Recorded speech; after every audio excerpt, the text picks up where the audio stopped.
अकोला जिले में कृषि कंपनियों के एजेंटों पर गंभीर आरोप लगाए हैं।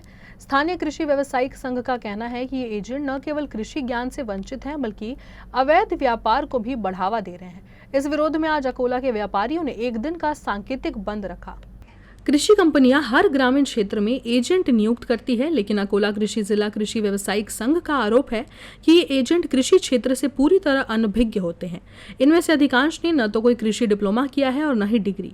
संघ का कहना है कि संबंधित कंपनियां तरह तरह के लालच और प्रलोभन देकर इन युवाओं से अवैध व्यापार करवाती है। कुछ कंपनियां न तो एक चेन सिस्टम की तरह काम करती हैं, जहां ये एजेंट किसानों और ग्रामीणों को लालच और गुमराह करके औषधीय खाद और बीज बेचते हैं। इसी विरोध में अकोला के व्यापारियों ने एक दिन का सांकेतिक बंद रखा। उनकी मांग है कि सरकार इस मामले पर संज्ञान ले और उचित कार्रवाई कर कृषि व्यापार को पारदर्शी बनाया जाए।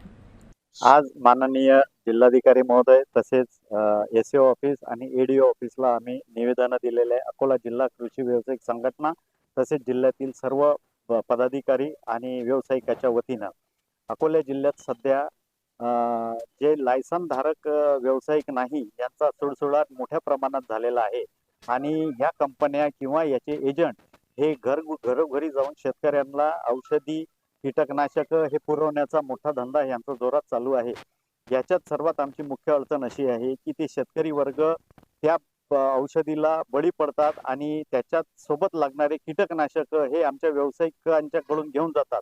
त्या औषधांचे जे गावात विकलेल्या औषधांचे रिझल्ट आले नाही तर त्याच्या कंप्लेंट ते कृषी विभागाच्या मार्फत कृषी व्यावसायिकावर करतात आणि आम्ही कृषी विभागाला वारंवार हे दाखवून दिलेलं आहे की ह्या ज्या काही निविष्ट आहेत ह्या अनधिकृत आहेत, यांच्याकडे लायसन नाही आणि हे अव्वाच्या सव्वा दराने शेतकऱ्यांना विकतात आहे। शेतकऱ्यांना आमचं आव्हान आहे की जे लायसन मध्ये नाही अशा औषधी घेऊ नये। अशा याबद्दल आम्ही जिल्ह्याच्या वतीनं सर्व शेतकऱ्यांना आव्हान करतो आणि या कंपन्यांवर बंदोबस्त करावा असं आम्ही आपणास या चॅनलच्या माध्यमातून जिल्हाधिकारी महोदयापर्यंत पोहोचवण्याचा प्रयत्न करतो।